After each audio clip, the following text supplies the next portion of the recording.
Today is National Rosa Parks Day, the iconic civil rights activist who helped kickstart the civil rights movement. And there's a scholarship program for Detroit students named after Parks. Here to tell us all about it is Kim Ten from the foundation. Thank you very much for coming in today. Thank you so much, Chris. It's a pleasure to be here. Well, we're so glad you're here. First off, Kim, just kind of give us an overview of the program. Sure. The Rosa Parks Scholarship Foundation was founded in 1980. Mrs. Parks was one of the original board members. It was founded with the Detroit News, Detroit Public Schools, and it was the result of a discrimination lawsuit that gave us an endowment of $1 million.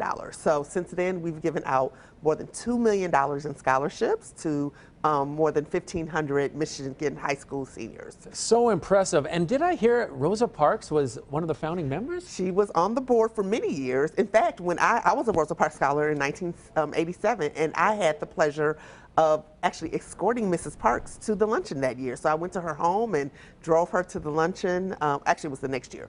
But yeah, so we got an opportunity to, even as scholars, to interact with Mrs. Parks, which was a thrill. Yeah, that is so special because sometimes you hear of these historic figures and you just think they are historic figures, and you actually had an interaction. I did, more than once, and it was really a defining moment for me as a young woman. Yeah, so obviously you mentioned you're an alumni, so talk about how the alumni take so much pride in this and give back like yourself.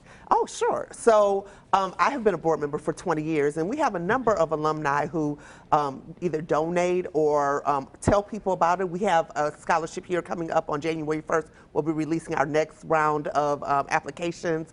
But we have events periodically. We have an annual scholarship luncheon. So there are a lot of ways that people can get involved. And, you know, the program has been so important. A lot of really significant leaders in Metro Detroit and throughout the state were Rosa Parks Scholars, because it really honors people who have leadership skills, who have, you know, good academics, but also have a desire to make a difference in the world. And so obviously people who feel like that in high school end up being a lot of times serving people later in life. Yeah, talk about the resources available to people who win the scholarship and to people who are alumni.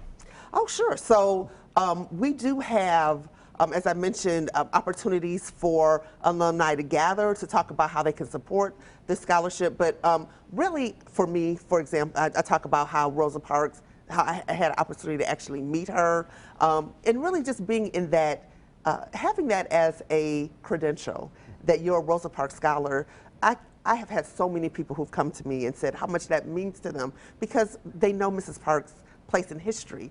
And that really kind of stamps them with kind of the idea that they are someone who is trying to make a difference in their own way. And so just the symbolism, I think, is the most powerful thing.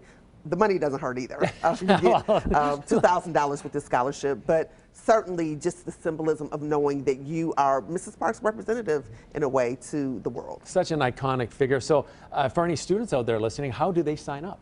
So they should visit our website, which is rosaparkscholarship.org, and there they can, after January 1st, they'll find our application. We have, obviously, Giving Tuesday is coming up. We'd love for people to support us on Giving Tuesday and beyond.